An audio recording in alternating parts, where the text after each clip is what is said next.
मिथ्या भावय भावती जे प्रकृति निज भाव ते जयवंत रहो सदा हे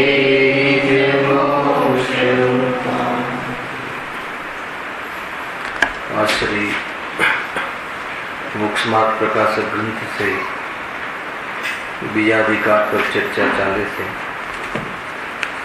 विशेष आज रक्षाबंधन नो त्यौहार से रक्षाबंधन एना नाममां ज बंधन नामनो शब्द पड़े छे। रक्षा करवानो भाव ए बंधन भाव छे। जैन धर्मनी शू चरम सीमा से कि रक्षा करने का भाव ही बंधन है। रक्षाबंधन पर जी घटना घटी, जी प्रसंग बन्यो त्या वात्सल्य नामनु जे सम्यक दृष्टिनु अंग छे एमां आ प्रसंगने याद करवामां आवे छे। विष्णु कुमारना जीवने 700 मुनिराज पर उपसर्ग टाळवानो जे भाव आव्यो, धर्म प्रत्ये जे वत्सल भाव आव्यो, ए भावने लईने पण चर्चा घणी छे। पण ए कथानो विस्तार न करता ए कथामां 3 मुनिराजनी मुख्यताथी चर्चा समजवा जेवी छे। एक अकंपनाचार्य, एक सूतसागर महाराज मुनिराज અને કૃષ્ણ કુમાર મુનિરાજ પ્રાયઃ જોવામાં આવે છે આજ મંદિરોમાં કે આજના દિવસે વિષ્ણુ મુનિરાજની પૂજન વિશેષ રીતે થતી હોય છે। यद्यपि मुनिराज ज्ञान ध्याનમાં લીન રહેવું એ મુનિરાજનું સ્વરૂપ છે। એ સ્વરૂપને લઈને મુનિરાજોની પૂજા કરવી એ તો બહુ उत्कृष्ट बात है। परंतु स्वार्थी जगत ने जे रक्षा करी बाहर में ए भाव ने लईने मुनिराज ने पूजवानो भाव आवे से, तथापि मुनिराज ने योग्य भाव नतो समझवा जेवुं छे। एटले एना आधार पर 3-4 वस्तुओं આપણે સામાન્ય બિંદુ જોશું, એમાં પછી આપણો જે વિષય છે ચાલુ કરીશું। એક અકંપનાચાર્ય, એક સુતસાગર મુનિરાજ, એક વિષ્ણુકુમાર મુનિરાજ। એ ઘટનામાં જે ઉપસર્ગમાં નિમિત્ત બનવાનું જે કાર્ય છે એ તો સુતસાગર મુનિરાજના હસ્તે થયું હતું। રસ્તામાં મળેલા જે મંત્રીઓ છે એમની સાથે વાદ વિવાદમાં ઉતરી સૂતના ધણી હતા, જ્ઞાની હતા, તો એમને વાદ વિવાદમાં પરાસ્ત કર્યા મંત્રીઓને। એમના પૂર્વ ભાવોની યાદ કરાવી આપી, એવી જાતિનું એમનું શિક્ષણ જ્ઞાન હતું। છતાં થોડું પરિણામ ક્યાં કહેવું, કઈ જગ્યાએ આ વાત ખોલવી, એટલું થોડીક चूक थई जवाना कारणे स्वयं ने एवं लाग्यु कि आ कोई माराथी अपराध थई गयो छे। ज्ञाननी ओरथी जोवामां आवे तो समजवामां आवे के એટલા વાદ વિવાદમાં વિજયને પ્રાપ્ત થયા, પરંતુ એવા વાદ વિવાદમાં જે વ્યક્તિઓ સાથે વાદ વિવાદ કર્યો હતો એમનો તો ઉદ્દેશ જ એમ હતો કે વાદ વિવાદ કરી અને અહીંયા કાંઈ પણ એ જાતિની પ્રવૃત્તિ કરવી, તો એ નિમિત્ત પણ એમને પોતાને ખ્યાલ આવ્યો કે આ તો મારાથી અપરાધ થઈ ગયો છે. આચાર્ય કંપનદેવ સામે એમને સ્વીકાર કર્યો, છતાં પણ એ પ્રકારનો અપરાધ હતો કે મુનિદશામાં પ્રાયશ્ચિત દ્વારા એને ક્ષમ્ય થઈ શકે એવો અપરાધ હતો. સમજો એક પોઈન્ટ. એવો અપરાધ નહોતો કે મુનિદશા છેદાઈ જાય, એટલે પ્રાયશ્ચિત દરમિયાન અર્થાત એને દંડ સ્વયં સ્વીકારી અને જે જગ્યાએ વાદ વિવાદ કર્યો હતો ત્યાં મુનિરાજ સ્વયં, સુરસાગર મુનિરાજ ત્યાં સ્વયં ઉભા રહ્યા કે જેથી કરીને જે પણ ઉપસર્ગ આવે પોતાના પર આવે ને અન્ય શિષ્યો અને મુનિરાજોને એ સંબંધી એનાથી રક્ષા થઈ શકે. એક તો એ ઘટના બની. અને અકંપના આચાર્ય દેવના સંઘમાં જે મુનિરાજ વિષ્ણુકુમાર હતા, એમને આ ઉપસર્ગ ટાળવાનો ભાવ આવ્યો. નક્કી થઈ ગયું હતું કે ઉપસર્ગ થવાનો છે, ઉપસર્ગ ચાલુ પણ થઈ ગયો, હવે એને કેવી રીતે ટાળવો, તો એમને મુનિદશાનો છેદ કર્યો. એક વાત સમજો, બાવળિયાનું રૂપ લીધું, માયાચારી કરી, જૂઠનો સહારો પણ લીધો અને 7 પગલા જમીન માગી, બલિની સાથે છેતરપિંડી કરી અને પછી જયારે ઓલાએ તથાસ્તુ કહ્યું કે આપી 7 ગજ જમીન, પછી એમને જે વૃદ્ધિથી એમને જે મોટું સ્વરૂપ ગ્રહણ કર્યું, એક પગ બલિની છાતી પર મૂકીને સંપૂર્ણ રાજ્યનો અધિકાર થોડાક સમય માટે એમને ગ્રહણ કર્યો અને એના માધ્યમથી ત્યાં ઉપસર્ગોને દૂર કર્યા. બીજી ઘટના બની. બરાબર. ત્રીજી ઘટના એ બની કે ઉપસર્ગના કાલમાં કંપાયમાન ન થયા એવા આચાર્ય અકંપદેવ તથા અનેક 700 મુનિરાજ ધ્યાનમાં રહી અને એવા ઉપસર્ગના કાલમાં પણ સ્વરૂપની સાધના કરી. 3. ત્રીજો પોઈન્ટ થયો. સમજો પછી શું આનું આપણું કન્ક્લુઝન છે. અને ચોથી વાત એ થઈ કે ત્યાં સુદસાગર મુનિરાજ, ત્યાં મંત્રીઓ એમને ક્લિક કરવા આવ્યા, પણ અસુરદેવ અર્થાત તો ત્યાં વેંતરદેવના માધ્યમથી ધર્મની રક્ષા કરવામાં નિમિત્ત બનવા વાળા વેંતરદેવના માધ્યમથી એ તલવાર આદિ ત્યાં જ ક્લિક થઈ ગઈ. જે મારવા ગામી હતી એ આગળ વધી જ નહીં. તો ત્યાં પુણ્યની ઉદયની પણ વાત આવી. 4 પ્રકારની સિચ્યુએશન થઈ. એમાં એ ઉપદેશ લેવો છે કે ધર્મની ચર્ચા ગમે ત્યાં કરવી નહીં. સામે તીવ્ર કસાઈ જીવ હોય ત્યાં ધર્મની વાત ક્યારે નહીં ખોલવી. એનાથી કસાય વધે છે, કસાય અભાવ થવાનું કાર્ય થતું નથી. સુદસાગર મુનિરાજને સ્વયંને ખ્યાલ આવી ગયો કે મારાથી અપરાધ થઈ ગયો છે, પરંતુ એવો અપરાધ નહોતો કે ક્ષમ્ય ન થાય, છતાં એ ક્ષમા એને અપરાધને મટાડવા માટે સ્વયં પ્રાયશ્ચિત આદિનું પરિણામ લઈ ફરીથી આ પોતાની દશાને પવિત્ર બનાવી. બીજો પોઈન્ટ એ આવ્યો કે ખરેખર વિષ્ણુકુમાર મુનિરાજે વાસ્તવમાં ધ્યાનમાં લીન અનેક વાર મુનિ અવસ્થામાં એમનું પોતાનું કર્તવ્ય નિભાવ્યું. પવિત્ર દશાને પ્રાપ્ત હતા, ભાવલિંગી સંત હતા, નમોલુઈ સર્વસાવનમાં બિરાજમાન હતા, છતાં એવો રાગ વધી ગયો પોતાના સાધર્મી રાજો પ્રત્યે કે જે ગ્રસ્ત દશામાં શોભે એવો રાગ આવ્યો. મુનિ દશાને યોગ્ય રાગ નહોતું. ગજબની વાત છે. એ એવો અપરાધ છે, મુનિ દશામાં એ રાગને અપરાધ કહ્યો અને એ જ રાગને શ્રાવક દશામાં વાત્સલ્ય ભાવ કહ્યો. સમજવા જેવું છે. મુનિરાજને એવો ભાવ આવવો સંભવ નથી. આવી જાય તો મુનિ પણ રહેતું નથી. એટલે મુનિ દશા છેદાઈ ગઈ અને એમને વસ્ત્ર ગ્રહણ કરીને શ્રાવક દશા, અવ્રતિ શ્રાવક દશાને ધારણ કરી. અસંયમ પણ આવી ગયું. સમજજો. એટલે મુનિ દશા છૂટી ગઈ. એટલે એ જે તથાપી જૂઠનો સહારો લીધો, પણ એમનો ઉદ્દેશ પ્રશસ્ત હોવાના કારણે ત્યાં રક્ષા કરવાનો ભાવમાં પુણ્ય બંધ થયું. સમજમાં આવે છે? તો એ પણ ખ્યાલમાં આવે છે કે મુનિ દશાને યોગ્ય એ પરિણામ નતું.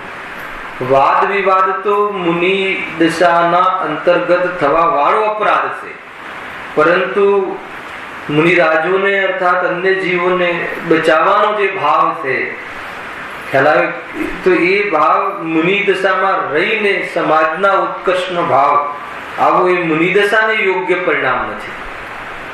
સમજવા જેવું છે.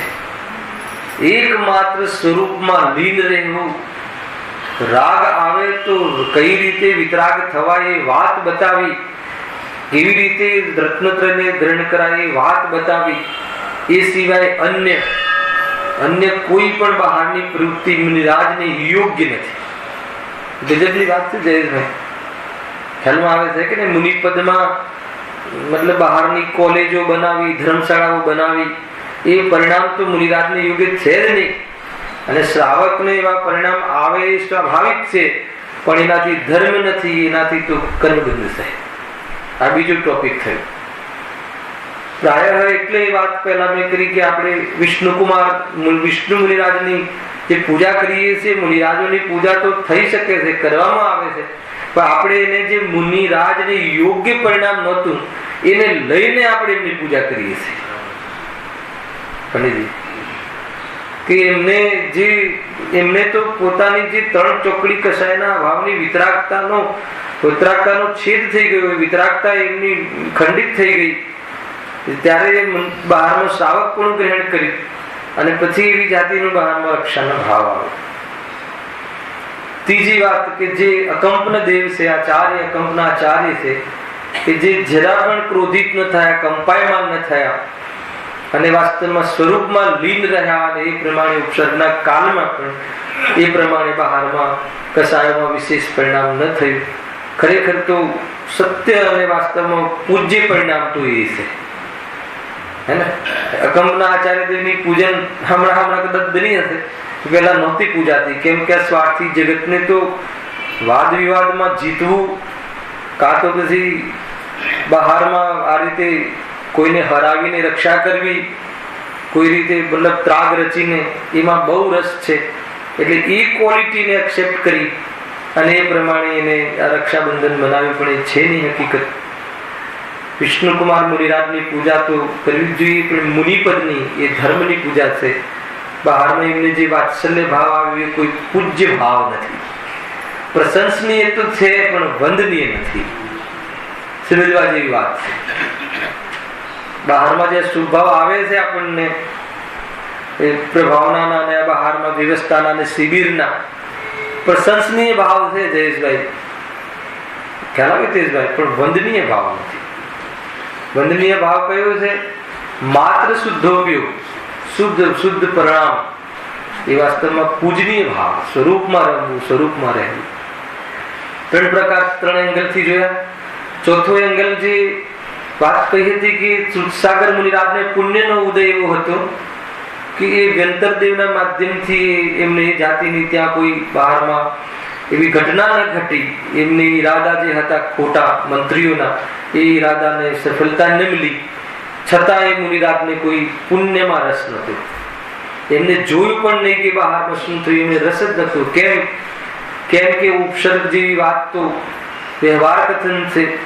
શરીરનું તૂટવું ફૂટવું એની પર્યાય છે, એ પરદ્રવ્યમાં થતી એની એ કાળમાં થવા વાળી યોગ્ય પર્યાય છે. આત્મામાં તૂટવું ફૂટવું થતું નથી શરીરના તૂટવા ફૂટવાથી. એવો વિશેષ આત્માનો અને દેહનો વિજ્ઞાન જેને ખ્યાલ હોય અને સ્વરૂપમાં એટલી વિતરાગતા હોય, એને બહારના પુણ્યનો શું મહિમા આવે? એમને દેવોનો મહિમા ન આવ્યો, જગતને દેવોનો મહિમા આવી ગયો કે એને મુનિરાજની રક્ષા કરી. પણ મુનિરાજને ખ્યાલ છે કે કોણ કોની રક્ષા કરે, ખ્યાલ આવે કે નહીં? દેહને એ તલવાર અડતી જ નથી, તો આત્માને ક્યાંથી અડે? એવી જાતની શ્રદ્ધા જેના હૃદયમાં પરિણમી હોય, એને બહારના એવા દેવોના દેવકૃત થવા વાળા પુણ્યના ઉદયની ઘટનાઓનો એ દેવોનો મહિમા કેવી રીતે આવે?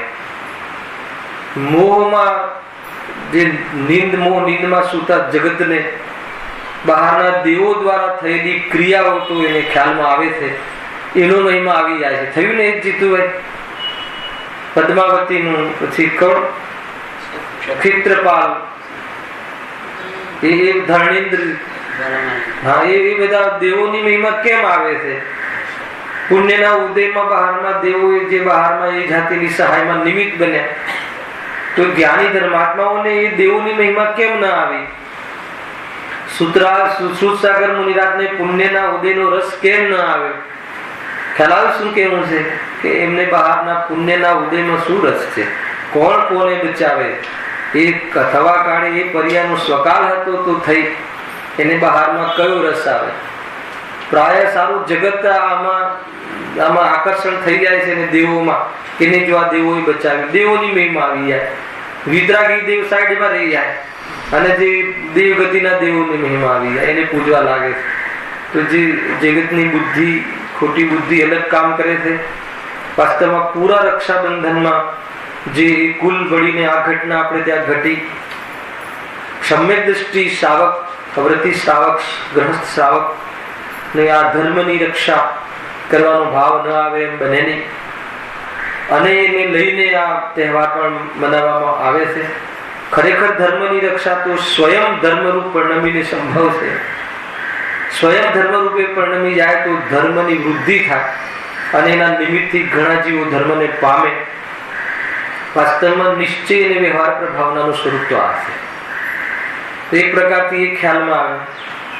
પૂરી રક્ષાબંધનની વાર્તામાં, પૂરા રક્ષાબંધનના પૂરા તહેવારના પ્રસંગમાં કોઈ જગ્યાએ એવું આવતું નથી કે બેન દ્વારા ભાઈને રાખડી બાંધે કે ભાઈ બેન દ્વારા રાખડી બંધાવે, એવી ચર્ચા ક્યાંય મળતી નથી પૂરા જીનાગરમાં. એટલે જે રાખડી બાંધવાની જે પ્રથા છે એ તો બ્રાહ્મણોના સંસ્કારથી આવી છે, અને બસ એક પ્રકારે બધા જૈનોએ પણ એને એક્સેપ્ટ કરી અને એના નિમિત્તે કઈ પ્રકારના રંગરાગના પ્રસંગો, ભાઈ બહેનો સાથે ભેગા થઈને પૂજા પાઠની વાત તો નહીં, પણ કઈ પ્રકારના પાંચેન્દ્રિયોના જે બધા પ્રસંગો છે એ ઉજવવાની પરંપરા ચાલુ થઈ ગઈ, જે વાસ્તવમાં જૈન ધર્મીઓને, કહેવાવાળા જૈનોને પણ શોભતું નથી. પહેલા દોરા ધાગા બાંધવાની જે પ્રથા છે એવી ક્યાંય જૈન ધર્મમાં છે જ નહીં. એ તો એક જણ કરે એટલે બીજો કરે, હે ને? કેકનું ભૂત પણ ત્યાંથી આવ્યું છે ને, હે ને? સારું છે કે મરણ પ્રસંગમાં કેક કાપવાનું હજુ નથી સ્ટાર્ટ થયું, બાકી દરેક પ્રસંગમાં સ્ટાર્ટ થઈ ગયું છે. ધીરે ધીરે જન્મદિનના દિવસથી વધીને હવે પછી પેલા એન્ગેજમેન્ટમાં, લગ્નમાં, અને પછી કઈ બધી જગ્યાએ ખબર નહીં કેક છે શું ને કપાય છે કેમ ને શાના માટે શું છે, બસ અનુકરણ કરીને ચાલ્યા રાખે છે. જેના ઘરે પ્રસંગ હશે ને પૂછો કે આનું શું રહસ્ય છે, આ કરવા પાછળનું શું હેતુ છે, એને ખ્યાલ નથી, કે બસ બધા કરે છે, આપણે કરીએ. એ રીતે પ્રથાઓ તો આ રીતે ચાલુ થઈ જાય છે. તો આપણા દ્વારા કોઈ પ્રથા વિશેષ ન ચાલે એનું ધ્યાન રાખવું જોઈએ. મારું કહેવું એમ નથી કે ભાઈ એનો કોઈ એનાથી કોઈ મિથ્યાત્વ ઘૂસી જાય છે, કે એની પ્રથા છે, એના સાથે કોઈ ધર્મને કે એની સાથે કોઈ તહેવારને લેવા દેવા નથી, અને એનાથી મારી રક્ષા થશે એનું નામ મિથ્યાત્વ છે. એક લાલ દોરી, લાલ ધાગો કે આપણે, હે ને, એના પછી રક્ષા પોટલી વેચાવા લાગી શ્વેતંબરોમાં, તો સંપ્રદાયમાં અનેક પ્રકારે એને બસ એને વેપારીકરણ લાવી દેવામાં આવ્યું, અને એ પ્રમાણે કઈ પ્રથામાંથી તો મિથ્યાત્વની પુષ્ટિ થવા લાગી. ખ્યાલ? અને જે આપણા વિધાનોમાં જે આપણને પહેલા જે નારાશડી બાંધવામાં આવે છે એ વાસ્તવમાં કોઈ રક્ષાસૂત્ર નામ આપવામાં આવ્યું છે, ને એનો અર્થ એ કે એને બહારની જે બહાર છૂટ અછૂત વસ્તુઓથી રક્ષા થાય. જાણે મેં અહીંયા લાલ દોરી બાંધી નહોતી થઈ કે હું વિધાનની રચનામાં બેઠો છું, તો હવે મારી પવિત્રતા જળવાઈ રહે આપણા દરમિયાન અને બીજાના માધ્યમથી, એટલા માટે રાખડી બાંધવામાં આવે છે. હા, એનું સૂચક છે, એનું પ્રતીક છે. અને બીજું, જ્યારથી એને વિધાન રચ્યું ત્યારથી હવે એને બહારના બીજા કોઈ સૂતક લાગતા નથી. હવે બહારમાં એને ત્યાં એના ઘરમાં એક દિવસે કોઈનો જન્મ થઈ જાય, એ બાંધ્યા પછી કે કોઈનું મરણ થઈ જાય, તો એ બાકાયદા એ શુદ્ધ ભાવથી પૂજન પૂરી કરી શકે છે. એટલું એનું પ્રતીક છે. એ કેમ કે એની રચના એ ધર્મ કાર્યની પ્રારંભ કરી દીધું છે તો એની પૂર્વ વિસર્જન સુધી પૂરી પ્રવૃત્તિ નિશ્ચિંતપણે એ પૂરી કરી શકે છે. એવું સામાન્ય પ્રતીક છે. એનાથી કોઈ રક્ષા થઈ જશે, એનાથી કોઈ આપણું બહારમાં સંસારિક કાર્યોમાં કોઈ એવા અસાતાના ઉદય નહીં આવે, એવી જાતે કોઈ વિચાર કરી અને મિથ્યાત્વની પુષ્ટિ ન કરવી જોઈએ. ખ્યાલમાં આવે છે કે નહીં?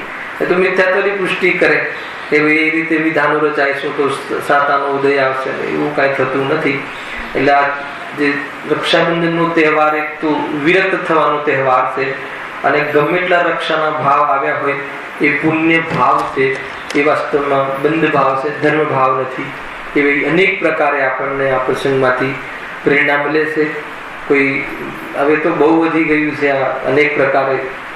એને ભાઈ ના હોય એને તો ઘણા ભાઈ થઈ જાય, બેન ના હોય એને ઘણી બહેનો થઈ જાય, અને છેક એટલો બધો ટાઈમ બરબાદ થાય છે કે એવી સગા ભાઈ હોય એ તો બી કજીન મતલબ બહેનો આવે ત્યાં, એને સગી બહેનો હોય તો પણ પિતરાય બહેનો આવે, રહી ગયું ને અમે નહીં બાંધીએ તો કેવું લાગશે. એક અઠવાડિયાથી રક્ષાબંધન ચાલુ થઈ જાય છે. જીવ એટલો બધો સમય બરબાદ કરે છે જેની પાછળથી કે કોઈ મતલબ નથી કહેવાનો અર્થ. હે એક અઠવાડિયાથી ચાલુ થઈ ગયા બરોબર. ફેમિલી જે છે કે કેવી જાતનું હવે એક વીકથી ચાલુ થઈ જાય છે આવાગમન, આવું જવું બહારમાં. બસ એ સમય બરબાદી છે, ઉપયોગની બરબાદી છે. ખ્યાલ આવે? બહુ ઉપયોગને બચાવવા જેવું છે આ પંચમ કાળમાં અર્થાત કોઈ બી કાળમાં. કેમ કે એક જ સાધન એવું છે કે સ્વરૂપમાં રમી શકે. એને અનેક પ્રકારના પ્રસંગોમાં ઊભા કરીને એવા પ્રસંગો ઊભા કરીને સમયની બરબાદી કરવા જેવું નથી. કઈ હાથમાં નહીં આવે છે ને પૂરો આપણે જે રક્ષાબંધન મનાવીએ છીએ એવા કોઈ જગ્યાએ રાખડીની વાત આવી હોય તો જરા મને બતાવજો કોઈ ગ્રંથ કેવી આ રીતે. બસ આપણે ત્યાં અકંપના આચાર્ય દેવની પૂજન, ધર્મની રક્ષા, કેવી રીતે એમને ધર્મની રક્ષા કરતા શીખવાડી. કઈ રીતે શીખવાડી? કોઈ બી ઉપસર્ગ આવે બહારમાં ઘટના ઘટે, અર્થાત તો એક જ ઉપાય છે કે સ્વરૂપમાં રમી જવું. એ જ બહારમાં એ મોહરાગ દ્વેષનો અભાવ કરીને સ્વરૂપની રક્ષા થઈ શકે છે, અન્ય કોઈ ઉપાય નથી. 700 મુનિરાજને એમને ઉપદેશ આપ્યો કે આપણને ખ્યાલમાં આવે, વિચક્ષણ બુદ્ધિ હતી કે બલિને એ બધા 4 જે એમના શિષ્યો છે એ અહીંયા દર્શન અર્થે આવશે, આપણી સાથે વિવાદ કરશે અને આપણી પાસે આપણને એમને સતાવવાનો ભાવ છે તો શું કરવું? મૌન રહીને સ્વરૂપની સાધના કરવી. એ જ એકમાત્ર ઉપાય છે. એ રીતે અનેક પ્રકારે રક્ષા, આ જ એકમાત્ર આધાર છે કે જે રક્ષા થઈ શકે. કોની? આત્માની, કોની ઉપયોગની, કોની વર્તમાન પરિણામની, કોની કસાયથી રહિત થવાની, કસાયથી બચવાની. એ પ્રમાણેની પ્રવૃત્તિ એકમાત્ર સ્વરૂપમાં લીન થઈને સંભવે છે. એ પ્રમાણે આપણે આ રક્ષાબંધનનો જે પૂરો આપણા જૈન ધર્મમાં જે પ્રસંગને આપણો તહેવાર કહેવાય છે એને આ પ્રમાણે આપણે આ કન્સેપ્ટથી સમજવું જોઈએ. બહુ ઊંચી વાત છે, થોડીક પૂરો એનો કથા તો બહુ મોટી છે, પણ એનો જે હાર શું, એનું શું પ્રયોજન છે એના આધારથી આપણને આ એક લાભ મળે દ્રષ્ટિએ આપણે અહીંયા ચર્ચા કરી છે. હવે આપણે જે બીજો અધિકાર ચાલે છે, નવીન બંધ કેવી રીતે થાય છે એ ટોપિકની ચર્ચા ચાલે છે. એમાં નવીન બંધમાં જે યોગ અને કસાય નામના જે બે આત્મામાં પરિબળ છે એ પરિબળના કારણે આત્માના પ્રદેશો સાથે કર્મ કેવી રીતે બંધાય છે એની ચર્ચા આપણે પ્રારંભ કરી હતી. પેજ નંબર 30 છે બુકમાં. યોગ અને તેનાથી થવાવાળા પ્રકૃતિ પ્રદેશ બંધ આદિ. તો એમાં કેવી રીતે થાય છે એની સામાન્ય ચર્ચા આપણે ફરતી 5-10 મિનિટમાં કરી અને તેથી આપણે શાસ્ત્રમાંથી વાંચીશું કે યોગ નામનો આત્માનો ગુણ છે. એ યોગ ગુણનું અસિદ્ધ પરિણમન અને બીજું કસાય. કસાય કયા ગુણનું પરિણમન છે? શ્રદ્ધા અને ચારિત્ર ગુણનું વિકારી પરિણમન છે. મિથ્યાત્વ, અવિરતિ, પ્રમાદ અને કસાય અર્થાત મિથ્યાત્વ, અનંતાનુબંધી, ક્રોધમાનમાં આલોપાદી 16 કસાયો અને જે હાસ્ય, અરતિ, રતિ જેવી 9 કસાયો, આવી 25 કસાયો અર્થાત આત્માને કસવાવાળા ભાવ, વિતરાગથી વિરોધી ભાવ, વિપરીત ભાવ, એ અને એક મિથ્યાત્વ, ખોટી શ્રદ્ધા, અયથાર્થ શ્રદ્ધા, આવા જે પરિણામ છે એ પરિબળને લઈને આગળ નક્કી કરી આવે ને, મિથ્યાત્વ કર્મના ઉદયમાં જીવમાં થતા મોહ રાગ દ્વેષ આદિ ભાવ જ બંધનું કારણ છે અને મિથ્યાત્વ કર્મ નિમિત્ત કારણ છે. એના ઉદયમાં થતો જીવ સ્વભાવને ભૂલીને ભ્રમને પાલે છે અને રાગ દ્વેષ આદિ કરે છે, એ બધા બંધના ભાવ છે. એને એક શબ્દમાં કહેવું હોય તો કસાય. મોહ રાગ દ્વેષને અથવા 25 કસાયને, હે, અર્થાત તો અસંખ્યાત લોક પ્રમાણ છે કસાય. તો 25ના વિભાગમાં જ આપણને સમેટીને આચાર્ય દેવે અને તો એટલી બધી કસાયોના તો ભેદ કેટલા છે. અનંતકાળથી જોઈએ તો અનંત ભેદ પડી જાય. કયો ભાવ પરાવર્તનમાં જીવે, કયો ભાવ બાકી રાખે છે મોહ રાગ દ્વેષ આદિમાં. તો એ પ્રમાણે કસાયની મનતા પણ એ ટાઈપની કરી છે કે જે નૈમિક રહિત જઈ આવે, અને કસાયની તીવ્રતા પણ એટલી કરી છે કે નિગોદ અને સાત્વિન્દ્રિકમાં પણ જઈ આવે. એ બહુ મોટી વાત નથી. તો આ બધા ભાવો શું છે? કર્મનું બંધના નિમિત્ત છે. તો હવે એનાથી કયા પરિબળથી શું થાય છે? તો યોગ ગુણમાં આપણે લીધું હતું, યોગ નામનો ગુણ છે.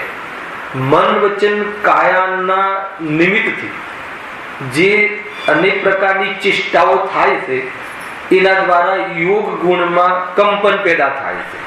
આત્મપ્રદેશોનું, અને આત્મપ્રદેશોનું કંપન પેદા થાય છે, એને દ્રવ્ય યોગ કહે છે. અને એના કારણે આત્માના પ્રદેશોમાં કર્મને આકર્ષવાની, લોહ ચુંબકની જેમ આકર્ષણ કરવાની જે શક્તિ પેદા થાય છે, એને ભાવ યોગ કહે છે. આટલો ખ્યાલ આવે? એના કારણે કર્મનું આવવું થાય છે. ક્યાં આવવું થાય છે? આત્મામાં. આશ્રમનું કારણ કોણ? યોગ. યોગ દ્વાર, એને મન વચન કાયા દ્વારા જે વિશેષ આત્માના પ્રદેશોનું કંપન થાય છે, એના દ્વારા એનું શું થાય છે? પ્રદેશોની સાથે, આત્માના પ્રદેશોની સાથે પરમાણુઓનું, કર્મ પરમાણુઓનું આવવું થાય છે. એવું થાય છે. અને એ સ્પંદનના કારણે જે 8 કર્મ પ્રકૃતિ છે એમાં વિભાજિત થઈ જાય છે. એને આગળ વિસ્તારથી આપણે સમજીશું આ સામાન્ય ચર્ચા કે કેટલાક પરમાણુઓ જ્ઞાનાવરણી, કેટલાક દર્શનાવરણી, કેટલાક મૌનીય, એ રીતે એમાં વિભાજિત થઈ જાય છે. ઓટોમેટિક છે આ બધું. એ આત્માના પ્રદેશોનું સકંપણું પામીને જે ભાવ થયા હતા એનું નિમિત્તપણું પામીને જે વચન કરવાનો ભાવ આવે છે, જે ઉઠક બેઠક કરવાનો ભાવ આવે છે, જે ચેષ્ટાઓ થાય છે, એમાં આત્મ પ્રદેશોમાં જે આકર્ષણની પેદા થાય છે કર્મોની, આવી અને કર્મોમાં વિભાજિત થઈ જાય છે. બરાબર? એટલે યોગથી કયા બંધ થયા ભરતભાઈ? પ્રદેશ બંધ કહો અને પ્રકૃતિ બંધ. પ્રદેશ બંધ એટલે પ્રદેશને પરમાણુ પણ કહે છે, અથવા પરમાણુને પ્રદેશ પણ કહે છે. એટલે પરમાણુઓનો બંધ થવો એટલે ક્વોન્ટિટી, કેટલા કર્મો આવવા, કેટલા કર્મ પરમાણુઓ આવવા, જથ્થો ક્વોન્ટિટીમાં આવવા, કેટલી ક્વોન્ટિટીમાં આવવા, એમાં કોણ નિમિત્ત બને છે? યોગ ગુણ. આત્માના પ્રદેશોનું કંપન અથવા યોગ ગુણનું અશુદ્ધ પરિણામ. બરાબર? એટલા જથ્થામાં આવી અને કેટલા પરમાણુ જ્ઞાનાવરણીમાં જઈ મળવું, કેટલા દર્શનાવરણીમાં, એ 8 પ્રકારની પ્રકૃતિમાં વિભાજિત થઈ જવું, વિભાજન થવું, એમાં પણ આત્માના યોગ ગુણનું અશુદ્ધ પરિણામ નિમિત્ત બને છે. બરાબર? હવે જે આવ્યા, આવીને વિભાજિત થયા, પછી એ કેટલી સ્થિતિ માટે બંધાયા, એ ત્રીજો પોઈન્ટ. અને એ સ્થિતિ માટે, કેટલી સ્થિતિ માટે બંધાવ્યા, અને એ કર્મમાં ફલદાન શક્તિ, કેવી જાતનો પાવરનો એમાં ભેદ પડ્યો, એમાં ફલ શક્તિ પડી, એમાં કેવી જાતિનું આ પાવર આવશે, આમાં કેવી જાતિનું ફલ આપશે. સાદી ભાષામાં એવી જાતિની જે એમાં અનુભાગ ફલ પડ્યું, અનુભાગ શક્તિ પડી કર્મમાં. તો એ 2 પ્રકારના જે કાર્ય થાય છે, એમાં કોણ નિમિત્ત છે? કસાય નિમિત્ત છે. જીવ જે પ્રકારે કસાય કરે, જેટલી તાકાતથી કરે, જેટલી તારતમ્યતાથી કરે, જેટલી માયાચારી કરે, જેટલી તાકાતથી માયાચારી કરે, જેટલી તીવ્રતાથી કરે, જેટલી મનતાથી કરે, એના આધાર ઉપર કર્મોની સ્થિતિ પડે છે કે આ જીવને આ કર્મ પરમાણુ આવે નિમિત્તમાં, એનું નિમિત્તથી આટલા 1000 વર્ષ માટે, 70 કોડાકોડી સાગર માટે, અર્થાત લાખો વર્ષ સુધી આ કર્મ, આની સ્થિતિ આની સાથે રહેશે. બરાબર? બની રહેશે. બની રહેશે એટલે શું? આબાદા કાલ પૂરું કરી અને એક એક કર્મ પરમાણુ ઉદયમાં આવશે. ઉદયમાં આવશે એ કેટલા વર્ષ સુધી ઉદયમાં આવશે? 1000 વર્ષ, 2000 વર્ષ, 1 કલાક, અંતર મુહૂર્ત, એ જે સ્થિતિ પડે છે અલગ અલગ, એ સ્થિતિ શાના આધારે પડે છે? જીવ કેવી કોટીની કસાય કરે છે, કેવી કોટીનો ક્રોધ, કેવી કોટીનો માયાચાર, અને સાથે સાથે એ જ આ બધું એક જ સમયમાં 4 કામ થાય. અને એ જ સમયમાં જેવી કસાય આપે એવી જાતિના કર્મ બંધ પડે છે અને પછી ઉદયમાં આવીને એને ફળ આપે છે. એવી તાકાતથી ફળ આપે છે. એ અનુભાગ શક્તિ, મેન અનુભાગ શક્તિ દુઃખના કાળમાં નિમિત્ત છે. દુઃખનું કારણ નથી, દુઃખી તો મોહ હોય તો થાય, પણ એક અનુભાગ શક્તિ એવી શક્તિ, માનો કે એક જણ પડી જાય છે તો ખાલી આંગળી તૂટે છે અને એક જણ પડી જાય છે તો પૂરો પગ તૂટી જાય છે, બને છે ને એવું. તો એ એવી જાતિની, કોઈને તાવ આવે છે તો નોર્મલ આવે છે, કોઈને એકદમ 105 તાવ આવી જાય છે. તો એ કેટલા પાવરથી આની સ્થિતિ કરશે. તાવ આવવા રૂપ કેટલો તાવ આવવો, કે એક ક્ષણ બાલ ભર બધા જ એક પ્રમાણેના બધા જે કર્મબંધમાં ડિગ્રી ટુ ડિગ્રી કામ થાય છે. પણ એમાં દુઃખી સુખી થવું એ કર્મના અનુભાગ પણ નિમિત્ત છે. મોહ ના હોય તો દુઃખી ન થાય. ગમે એટલો તાવ આવે, તાવ જે છે શરીરની પર્યાય છે, સ્પર્શ ગુણની, આત્માથી જુદો છે એવું ભેદ જ્ઞાન કરે તો એને તાવ નડતો જ નથી, અડતો જ નથી. એટલે એ વાત તો છે જ, મુખ્ય એકાને નથી ભૂલવાનું. પણ કર્મની ઓરથી પણ શું શું સિચ્યુએશનો બને છે એ આપણે સમજવું બહુ જરૂરી છે. એટલે કેટલા પ્રકારના બંધ થયા? પ્રદેશ બંધ, પ્રકૃતિ બંધ, સ્થિતિ બંધ અને અનુભાગ બંધ. આ ચારેય પ્રકારની સિચ્યુએશન આ બંધ કર્મના આત્માની સાથે એક જ સમયમાં થાય છે.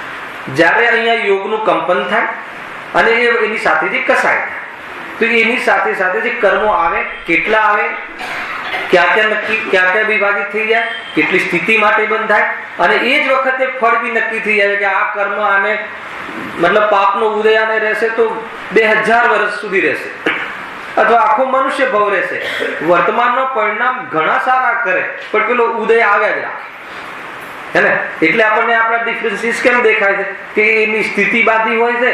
હવે ઉદયમાં આવે છે, આ બાદા કાલ પછી લેશું આપણે શું શું એક શબ્દ વાંચીએ તો એ ઉદયમાં આવે છે, પરિણામ અહીંયા ગમે તેવું કરે છે પણ પેલો ઉદય આવે છે. જાગૃતિ કરીને એ વખતે ધર્મ કરી શકે છે. એ વખતે આ પાપના ઉદયમાં મારા દ્વારા બંધાયેલા કર્મોનો ઉદયમાં આવ્યો છે, આત્માને કાંઈ એને લાગતું વળગતું નથી એવું ભેદયાન કરી શકે છે. એના માટે તો એને કોઈ નડતું નથી.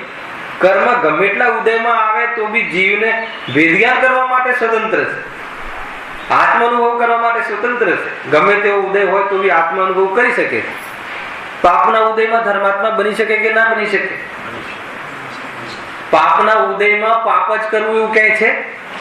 ઉદય પાપનો અને પરિણામ પાપ પુણ્યનું બી લીધું છે. પહેલા પાપનો ઉદય હોય તો એ જીવ પુણ્ય પરિણામ બી કરી શકે ને ધર્મ પરિણામ બી કરી શકે, અને પુણ્યનો ઉદય હોય તો એ પાપ પરિણામ કરી શકે અને ધર્મ પરિણામ બી કરી શકે.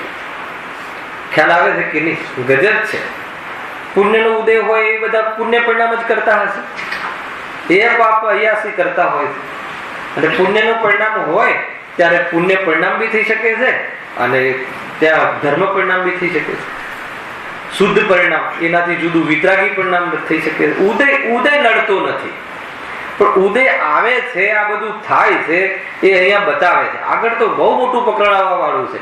અત્યારે કર્મની ને જીવની સંયુક્ત પર્યાયની ચર્ચા છે, અને આજ અધિકારમાં આગળ કર્મના ઉદયમાં જીવની સ્થિતિ બતાવશે. આગળ અત્યારે તો બેની સિચ્યુએશન કેવી રીતે બને છે, આમ જીવ આ પરિણામ કરતા આમ બંધાય છે, પણ જ્યારે એ ઉદયમાં જીવને શું શું થાય છે, જ્ઞાનાવરણીય કર્મમાં જ્ઞાનની હીણી દશા થાય છે, અને એ વખતે જીવ કેવી કેવી હીણી દશા થાય છે, કેટલા પ્રકારની, અને કેવી જાત કેવી રીતે દુઃખી થાય છે, એ પાછું આમાં જ બતાવે. સંસારમાં કેવી રીતે જીવ દુઃખી છે નક્કી કરાવવું છે. કર્મના ઉદયમાં કેવી કેવી પરિસ્થિતિઓ થતી જોવામાં આવે છે. એવી જાતિના કર્મ બાંધીને આવે છે કે માથાનો એક ભાગ જ ના હોય, બને છે કે નહીં? કેવી જાતિના આ વખતે ચહકતી ચેતના જોજો, એમાં બધા ફોટા બતાવે છે. એ કેવી કેવી જાતિના ઉદયો થતા હોય છે, હે ને? મનુષ્ય ગતિમાં જન્મે પણ મનુષ્ય ગતિનો કોઈ અર્થ ના સરે એવી જાતિનું જીવન આવે છે. અને એ સિવાય અન્ય ગતિઓમાં જન્મે એ તો અલગ જ વાત છે. કીડા મકોડામાં જન્મે કેવી કેવી જાતિનું મતલબ કર્મના ઉદયમાં જીવને બહારમાં આત્મામાં સ્થિતિ બને છે, અને એ સ્થિતિના કાળમાં મોહ પ્રબલ હોય તો દુઃખી થાય છે, મોહ પ્રબલ ના હોય તો એ વખતે મનતા રહે છે, અને મોહનો અભાવ હોય તો સુખી થાય છે. ખ્યાલ આવે ને? 3 કન્સેપ્ટ. એટલે સુખનું આખું ચેપ્ટર જુદું છે. એ સુખી થવા માગતો નથી, સુખનું એનું સ્વરૂપ ખબર નથી, એટલે એવી સ્થિતિઓમાં પાછો જોડાય છે ને નવા કામ ચાલુ જ રાખે છે. કામ ભોગ બંધનની કથા મલાડમાં ચાલે છે. આપણે 8-8, 10-10 વ્યાખ્યાન થઈ ગયા કામ ભોગ બંધનની કથા. ફતેલાલજી બરાબર એક જ કામ કરે છે, કામ ભોગ બંધનની કથા. રાગ કરે અને રાગની પૂર્તિ કરવાના પ્રયાસ કરે. કામ એટલે રાગ આદિ, રાગ પરિણામ કરે, આ કરવું જોઈએ તે કરવું જોઈએ, અને પછી એની પૂર્તિ કરવા માટે પાંચ પાપની પ્રવૃત્તિ કરે.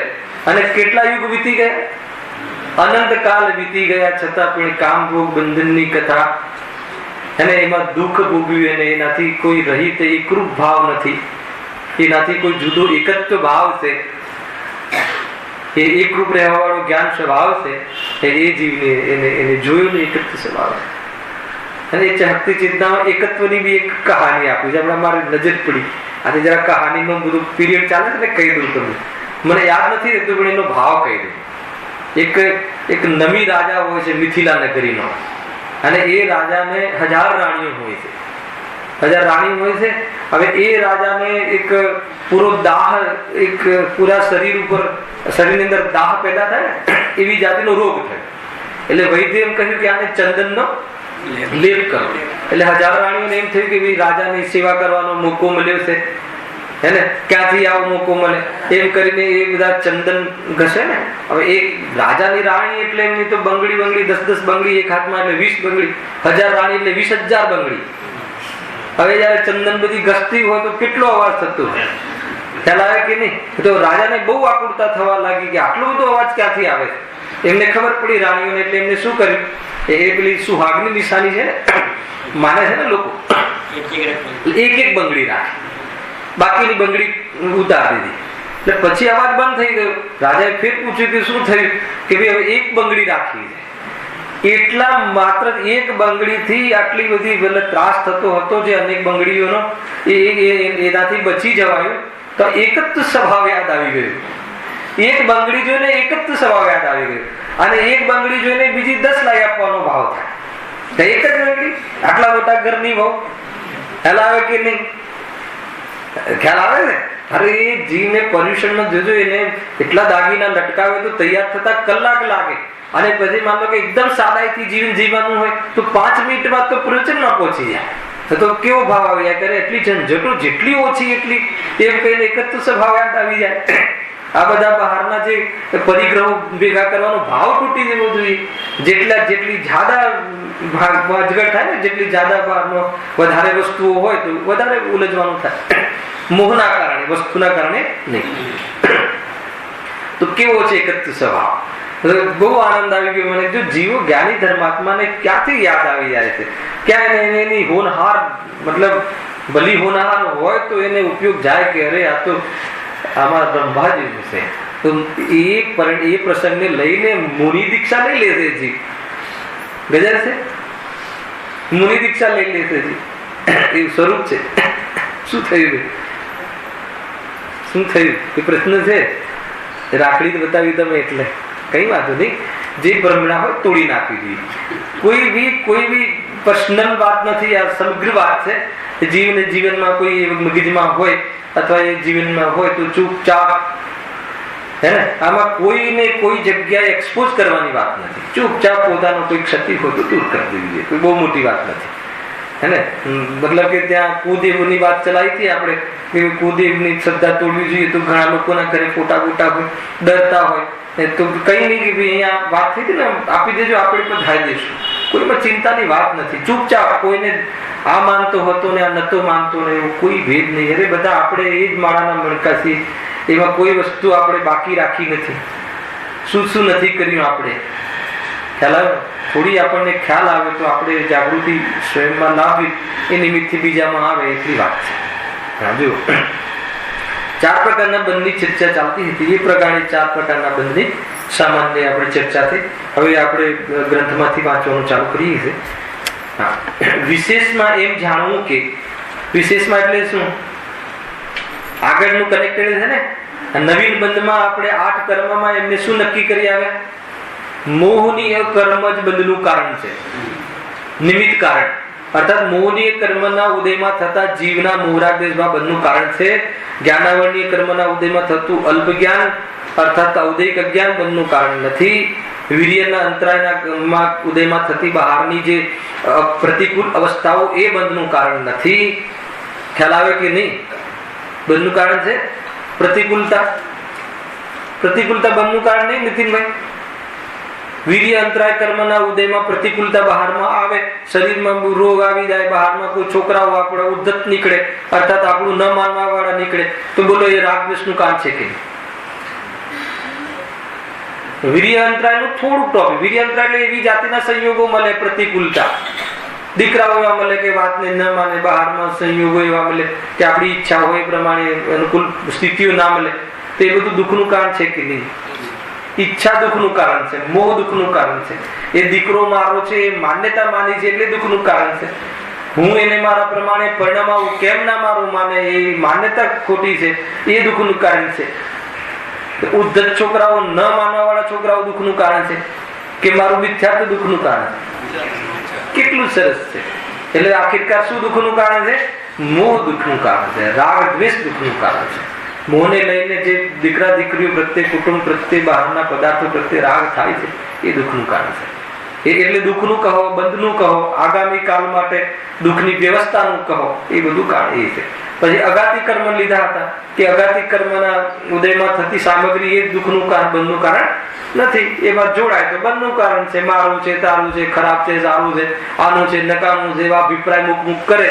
પેપર વાંચતો જાય અને પાકિસ્તાનને આમ કરવું જોઈએ, અમેરિકાને આમ કરવું જોઈએ, એ પોતાના અભિપ્રાય વિચારતો જાય. નથી સત્તા પર કે નથી નેતા, પણ એ સંસારનો મોટો નેતા છે કે નહીં? એનું કોઈ ચાલવાનું નથી, એનું કોઈ બધવાનું નથી, નાતમાં કઈ છે નહીં, લોકમાં પણ, તો પણ એ કરે છે કે નહીં? પેપર વાંચવાનું નામ કહેવાય. શું કરી બરાબર પેપર વાંચીને? કાંઈ ખબર નથી પડતી. સિલેક્શન કમિટીને ખબર નથી પડતી, આવા પ્લેયરો લે છે, આમ લે છે. પોતે સિલેક્શન કમિટીમાં છે નહીં, એને વર્તમાનમાં પણ અધિકાર નથી, એનું કાંઈ ચાલવાનું નથી, પણ પૂરો ચલાવે છે સંસાર. મિથ્યાત્વ પૂરું અંદરનો રાગ દ્વેષ, રાગ દ્વેષ પેપરનો ખૂણો વાંચી નાખીને કરે શું છે? આખિરકાર સંસાર વધારે છે, કસાયો કરે. ખ્યાલ આવે કે નહીં? અત્યારે તો લોકો કેવી રીતે નક્કી કરે છે? ખ્યાલ આવે કે ભાઈ પેપરમાં કોઈ નુકસાન નથી. કેમ ખબર છે? બતાવો તમને. કેમ કે જો પેપરમાં હિતેશભાઈ 25 પાના આવે છે, 2 રૂપિયાનું પેપર છે અને 2.25 પાછા આવી જાય છે, આનું ગણિત એ છે. એટલે નુકસાન જ નથી પેપર લાવવાનું. નુકસાન છે કે નહીં? અને નુકસાન ધનનું લાગે છે કે નહીં? આપણે તો 100 રૂપિયાનું બિલની જગ્યાએ 125 રૂપિયા પાછા આવી જાય છે. વેપારી છે, સાનો વેપારી છે સંસારનો. એને એ ખ્યાલ નથી આવતો કે આ પેપર પછી 2 કલાક એમાં જોડાઈ રહે ને પછી એને ચર્ચા વાર્તા કરે ને શું છે? આખિરકાર તો સમયની બરબાદી છે, કસાયો વધે છે. તો એ એટલા માટે એ બધું બંધનું કારણ બહારની પરિસ્થિતિ કે વસ્તુ નથી, મોહ જ બંધનું કારણ છે. હવે વિશેષમાં કે એ બંધ કેવી રીતે થાય છે આપણે ચર્ચા કરી ચૂક્યા. હવે પંડિતજીના શબ્દોમાં એક શબ્દને સમજીશું. બહુ આનંદ આવે એવી ચર્ચા છે. કેમ આનંદ આવે એવી છે કે બંધનનું કારણ મળી ગયું એટલે અબંધ થવાનો માર્ગનો પુરુષાર્થ ખુલી ગયો. બંધનું સાચું કારણ કોણ છે એ મળી જાય, દુઃખી થવાનું સાચું કારણ કોણ છે એ મળી જાય, તો પછી એનો ઉપાય પણ સાચો થાય. નિદાન છે ને, નિદાન જ ખોટું હોય હે ને? કિડની આ ફેલ હોય અને નિદાનમાં આ કરે તો શું થાય? 2 ફેલ થઈ જાય. 2 જતી રહી ને, આ તો ફેલ જ છે ને, આ કાઢી નાખી. સમજમાં આવ્યું કે નહીં? તો એ રીતે નિદાન બહુ સાચું હોવું જોઈએ. જે બી ભૂલ કઈ થઈ છે જીવને, નિદાનમાં ભૂલ થઈ છે અને સાચા કારણના બોધમાં ભૂલ થઈ છે. બે બહુ મોટી ભૂલ છે. રોગની ખબર નથી અને રોગના અભાવ કરવાના સાચા કારણની ખબર નથી. સાચા રોગની ખબર નથી અને રોગને મટાડવાના સાચા કારણની ખબર નથી. એ 2 ભૂલ હોવાના કારણે જીવ અનાદિ કાળથી ખોટા કારણો મેળવીને દુઃખી થાય. એટલે પછી કોઈ બી ચોખટ ઉપર જતો રહેશે ક્યાંય બી, અને ત્યાં થોડીક કસાયની મનતામાં કા વિચારના અનુકૂળ હે ને, કાગડાને ઉડવાને ડાળીને તૂટવા હે ને, એને મટવાનો ઉદય હશે અને કોઈ આંગળી ચીંધી દીધી કે આ બાંધી દેજે તો વાત ખતમ થઈ ગઈ. પછી એનું સંપૂર્ણ શ્રદ્ધાનું સમર્પણ અને ત્યાં પૂર્વ જ્ઞાનનું સમર્પણ ત્યાંનું ત્યાં રહે પૂરું. તો એ રીતે આ જીવે અનંત ભાવ ખોયા છે. પણ એ પરિસ્થિતિ એક સરખી રહેતી નથી, બદલા રાખે છે અને તાત્કાલિક રાહત દેખાય છે. એ વાસ્તવમાં રાહત હતી જ નહીં. વળી પાછી અનેક ઈચ્છાઓ પેદા થાય છે અને અનેક સ્થિતિઓ પાછી બનતી હોય છે. વળી પાછું એ ગુરુ માની આવે હોય છે. હવે ગુરુ ત્યાં થોડી ગુરુ જ અસ્થિર હોય છે, સ્વયં દુઃખી હોય છે. બહારના ગુરુ તો સાચા દેવશાસ્ત્ર ગુરુ એક જ ગુરુ છે, બીજા કોણ ગુરુ હોઈ શકે? પંચ પરમિષ્ટિ સમિષ્ટિ જીવ એ જ આપણે તારવામાં નિમિત્ત બને છે. તો અહીંયા એમ કહ્યું વિશેષમાં એમ જાણવું કે જુઓ, નામ કર્મના ઉદયથી શરીર વચન વા મન ઉપજે છે. બરાબર, એક એક બહુ ટેકનિક શું છે? આ શરીર આદિ શાળાથી મળ્યું છે, વાણી, શરીર અને મન, દ્રવ્ય મન. આ ત્રણ વસ્તુ શાળાથી મળ્યું છે. નામ કર્મના નિમિત્તથી જીવના સંયોગમાં ઉપલબ્ધિ થઈ, તેની ચેષ્ટાના નિમિત્તથી કોનો રોલ આવ્યો? હવે આત્માનો રોલ આવ્યો. એની ચેષ્ટા એટલે એના નિમિત્તથી જે આત્મા એ ચેષ્ટાઓ કરે છે. કઈ ચેષ્ટાઓ કરે છે? બોલવાની, નાચવાની, જવાની, આવવાની, ખાવાની, એવી જે ચેષ્ટાઓ કરે છે ભાવ સાથે. ભાવ આપણે નહીં લેવું, ભાવ એટલે કસાય. એવા ભાવ સાથે કસાય નિમિત્તથી લો, એવા કસાયની સાથે એવી જાતિની પ્રવૃત્તિ કરે છે. હે ને, આપણે જે અત્યારે માન લો કે હું આજે હાથ હલાવી રહ્યો છું, આજે એ જે છે એવી જાતિની ચેષ્ટાઓ. હાથ હલાવી શકતો નથી એ વાત બહુ મોટી છે, પણ ચેષ્ટા તો કરે છે ને. એવી જાતિની પ્રવૃત્તિમાં એવા આત્માના પ્રદેશો એ પ્રમાણે પણવન તો કરે છે ને. હાથના હલવાના કાળમાં આત્માના પ્રદેશો હલે છે કે નહીં? આત્માના પ્રદેશો આત્માએ હલાવ્યા કે પ્રદેશો હલ્યા નથી કે હાથે હલાવ્યા? ત્રણ વસ્તુ પૂછી. પહેલા બહુ મોટું વિભેદ જ્ઞાન છે. એક જણ તો એવું માને કે આત્માના પ્રદેશો હલતા જ નથી, તો ખોટો. આત્માના પ્રદેશો પણ હલે છે. અહીંયા આત્મા આવ્યો નથી એવું છે કઈ? અથવા શરીર નથી આવ્યું એવું છે કઈ? બંને આવ્યા છે તો બંને મળીને એકબીજાની મદદથી આવ્યા છે એવું કઈ છે કઈ? કે નહીં આત્મામાં જ્ઞાન છે ને બલ છે એટલે આત્મા શરીરને લઈ આવ્યું છે ભેગું એવું કઈ છે કઈ? કેટલા પ્રશ્નો સંભાવ છે. આ બધી માન્યતાઓ છે ને.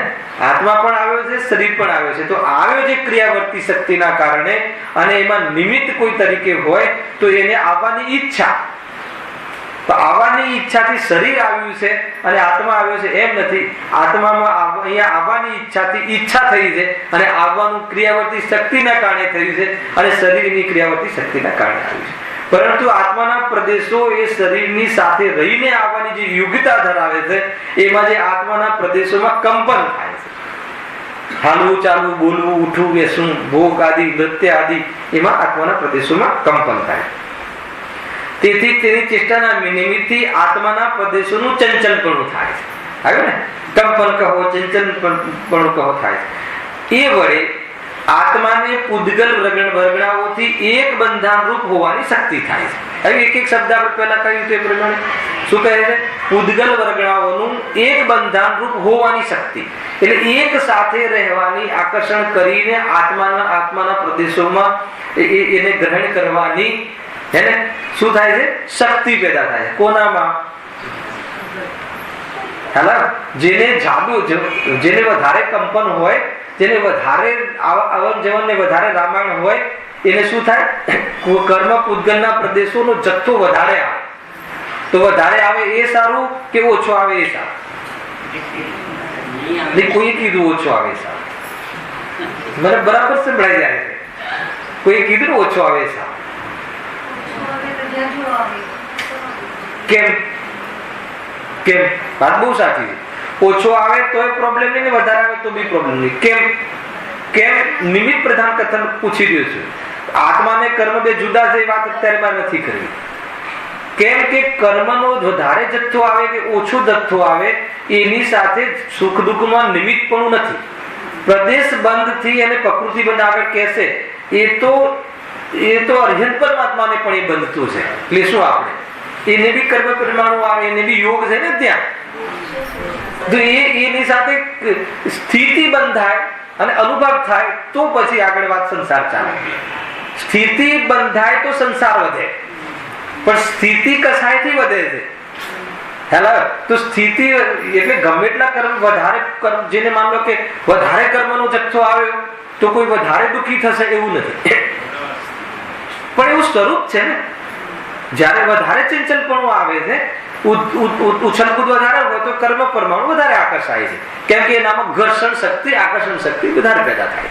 એનાથી સુખ દુઃખનું નિમિત્તપણામાં કોઈ અંતર નથી, પણ કેવી પ્રકારની તાકાતથી બાંધે છે કસાયની, એની સાથે સુખ દુઃખના નિમિત્તપણામાં વાત આવશે. એટલે કર્મ પરમાણુ જથ્થો વધારે આવે કે ઓછો આવે એની સાથે કોઈ પ્રોબ્લેમ નથી, પણ ઓછો ક્યારે આવે કે ચંચલપણું ઓછું હોય તો ઓછો આવે, ચંચલપણું વધારે હોય તો વધારે આવે. જેમ કે કોઈ જીવ હોય તો એક સરખો ના બેસી શકે, વારંવાર મને સ્થિર નહીં બેસી શકે, હલન ચલન વધારે થાય, એવી જાતિની એની ચેષ્ટા. હવે એની ચેષ્ટા કેમ કરે છે એ વાત જુદી, એ પછી કસાયમાં વાત જતી રહેશે. કસાયને લઈને ચેષ્ટા કરે છે, પણ ચેષ્ટા અલગ વસ્તુ છે, કસાય અલગ વસ્તુ છે. તમે સમજો આખો આ વિષય સમજવામાં. ખ્યાલ, મન વચન કાયાના આવલંબનથી જે પ્રવૃત્તિ, હાલવા ચાલવાની, ઉઠવા બેસવાની, કૂદવાની, નાચવાની, ઊંઘવાની, દોડવાની, ખાવાની, પીવાની જે ચેષ્ટાઓ થાય છે, એ ચેષ્ટાઓ અલગ, અને એ ચેષ્ટાઓમાં જે ભાવ બને છે એ અલગ. એમાં જે ભાવ છે એ કસાય, અને ચેષ્ટાઓ થાય છે યોગ. ખ્યાલ આવ્યો કે નહીં? અને જ્ઞાન ઉપયોગ, ઉપયોગ અલગ. આ બધાનું જ્ઞાન કરે ઉપયોગ આવે છે ને. ઓલું માટલું બનવાની વાતમાં કુંભારનો યોગ અને ઉપયોગ બે નિમિત્ત છે. કુંભાર માટલું બનાવતો નથી, માટલું તો સ્વયં માટી મટલા રૂપે પરિણિત થાય છે, સ્વયં એના ઉપાદાનથી એ માટલાની સ્વકાલની પર્યાય થાય છે. પણ એમાં કુંભારના જીવની, હે ને, કુંભારનો જે આત્મા હોય છે એનો યોગ અને ઉપયોગ નિમિત્ત છે. આ કથન તમે સાંભળ્યું હશે. હવે આ તમને બરાબર ક્લેરિટી હતો એ સમજાશે. યોગ એટલે શું? એના જે હાથ આમ કરે, આમ કરે, તમે જોયું છે કે નહીં ખબર નહીં, અમે ગામડે ને લાડલા બધી ખબર હોય. કુંભાર બનાવે ને ભાઈ, દેખાવ આપણે અશોકભાઈ જોયું છે ને, આમ એનો પિંડ લે ને પછી એનો આકાર આપે ને એનો જે હાથ એ બધું બને, તો એ હાથની ચેષ્ટા અને આમ કરું, આ રીતે કરું, એ બધો ઉપયોગ, રાગ સહિતનો ઉપયોગ. બરાબર છે? તો એ રીતે જ્ઞાન પણ ત્યાં પ્રવૃત્તિ કરે છે, અને આવું કરવું જોઈએ, હવે આમ મોડું, હવે આમ મોડું, એ જ્ઞાન છે. હું મોડી શકું છું એ મિથ્યાત્વ છે, અને સારું માટલું બને રાગ છે, અને એ સંબંધી જ્ઞાનની પ્રવૃત્તિ થાય ઉપયોગ છે, અને આત્માના પ્રદેશો એના માટલાની સાથે સાથે અને હાથની સાથે સાથે ચેષ્ટાઓ કરે એ યોગ છે. કેટલી ક્રિયાઓ થાય છે, અને બધું સ્વતંત્ર છે. હવે માટલું સારું બનશે કે ખરાબ બનશે કે કમજોર બનશે કે કાચું બનશે કે પાકું બનશે, એની સાથે કોઈ નિસ્બત નથી. બધું સ્વતંત્ર છે. પણ એક આત્માના એક પરિણામોની સાથે એ આ કર્મ બંધને એ પ્રકારનો સંબંધ છે. ખ્યાલ, તો એ જીવને જોવામાં આવે ને એવી પ્રવૃત્તિ બહુ વિશેષ હોય છે, તો એને કર્મ પરમાણુનું આવવું એવું થાય છે. તો ચંચલપણું વધારે હોય તો પ્રદેશો વધારે આવે, અર્થાત પરમાણુ પ્રદેશોમાં વધારે આવે. ખ્યાલ, અને ચંચલપણું ઓછું હોય તો પરમાણુ ઓછા આવે, કર્મ પરમાણુ. હવે ઓછા આવે વધારે આવે એમાં યોગ નિમિત્ત, અને યોગમાં કોણ નિમિત્ત?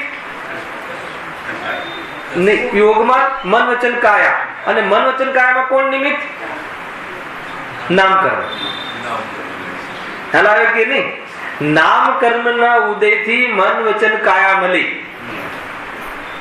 હવે નામકર્મ ને કલાકાર કે ચિત્રકાર બહુ બધું લીધું હતું આપણે.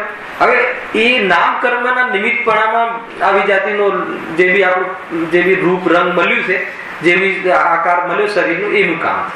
અને એમાં ચેષ્ટા કરવી, અને એ આત્માના યોગ ગુણનું અશુદ્ધ પ્રતિબંધ છે. અને ચેષ્ટા ભાવને લઈને કરે છે એ વાત જુદી છે. અને એને લઈને આત્માના પરમાણુ, કર્મના પરમાણુના આત્માના પ્રદેશ સાથે મળવું થાય છે, આવવું, એને આશ્રવ કહેવાય છે. માનસ વાણી કે દ્વારા आश्रव का द्वार खुला रहता है ना. दिन रात सुबह सुबह भावों से मेरा व्यापार चला करता, પછી માનસ વાણી और काया से आश्रव का द्वार खुला रहता. હવે કડી બોલો તો ત્યારે તમને આખું યાદ આવશે, હે ને. दिन रात सुबह सुबह भाव એ કસાય, એનો વેપાર કરીએ છીએ અને એના આધાર ઉપર મન વચન કાયાની પ્રવૃત્તિ થાય છે. એના આધાર પર મન વચન કાયાની પ્રવૃત્તિ થાય છે, ક્રિયા થાય છે. આત્માના પ્રદેશો જોડાય છે એમાં અને એના કારણે આત્માના પ્રદેશોમાં કંપન પેદા થાય છે અને કંપન પેદા થાય છે એટલે એનાથી કર્મ પરમાણુઓનો આગવું થાય છે અને આત્માના સાથે જોડાવો થાય. આ કયો બંધ થયો? 4 બંધમાંથી પ્રદેશ અથવા પરમાણુ બંધ. ખ્યાલ? પ્રદેશને પરમાણુ પણ કહેવાય છે. પરમાણુઓનો બંધ થયો, બંધાયા, નવીન બંધની ચર્ચા ચાલે છે. તે વડે આત્માને પૂતગલ વર્ગણાઓથી એક બંધારણ રૂપ હોવાની શક્તિ થાય છે, તેને યોગ કહે છે. હવે જે આપણે યોગ કરીએ છીએ, યોગા કરીએ છીએ, એ યોગામાં કર્મ બંધન થતું હશે કે નહીં? વિશેષ થાય. કર્મ બંધન એટલે આવું જ થાય, સુખ દુઃખ સાથે આ વાત નથી. કેવી સ્થિતિ પડશે એ બધું પછી જોશું. છે ને, આપણે શીર્ષાસન કરીએ ને જે બી કરીએ, ઉલટા થઈ જઈએ ને ઉપર પગ કરીએ ને નીચે આ કરીએ ને ગોળ થઈ જઈએ ને જે પણ કરીએ છે ને એ કોણ કરે છે? હે ને, આત્માના પ્રદેશોનું પણ એ રીતે થાય છે ને. પણ જયારે શરીર આમ થાય ત્યારે આત્માના પ્રદેશો સીધા રહે છે, એ પણ એમ થાય છે. દરેક પોતપોતાના કારણે તો એ વખતે એમાં કર્મો આવવાની શક્તિ પેદા થાય, કર્મ ત્યાં થાય છે. જો એ લોકો એમ કહે છે કે એનાથી શાંતિ મળે છે, કર્મ આવે અને એમાં કસાય શું કામ કરે છે, એમાં મિથ્યાત્વ શું કામ કરે છે? શરીરના વળવાથી હું બરાબર થઈ જઈશ એ મિથ્યાત્વ છે. ખ્યાલ આવે કે નહીં? શ્વાસ છોડવાથી અને શ્વાસ લેવાથી હે ને મારું આયુષ્ય વધી જશે. અનાદિ અનંત છે તું. એક સમય આયુષ્ય ન વધારી શકે. જેટલું આયુષ્ય છે એટલામાં તો તંદુરસ્ત તો રાખે ને. ખ્યાલ આવે કે નહીં? કસરત બાદ રામ મૂર્તિ થઈ ગયો ને આપણે ગુજરાતમાં. ટ્રેન રોકી શકતો હતો એક હાથે, સુંદ સાથે. ખ્યાલ આવે કે નહીં? કપડા નતો પહેરી શકતો, પોતાનું શર્ટ પહેરવાની શક્તિ નથી. ક્યાં ગઈ તંદુરસ્તી? ખ્યાલ આવે છે? જબરજસ્ત વાત છે ભાઈ. તેને યોગ કહે છે. ત્યાં સુધી આપણે ચર્ચા કરી યોગની ચર્ચા. કાલે આને વિસ્તારથી હવે આજ વિશે સીધું આપણે લેશું. બહુ સુંદર ચર્ચા છે, એની ચર્ચા આપણે કાલે સમિતિ.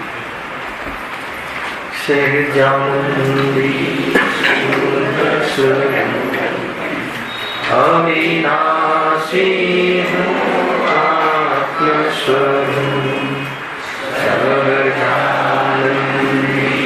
શુદ્ધ સ્વરૂપી અવિનાશી આત્મ સ્વરૂપ સહજાનંદી શુદ્ધ સ્વરૂપી અવિનાશી આત્મ સ્વરૂપ.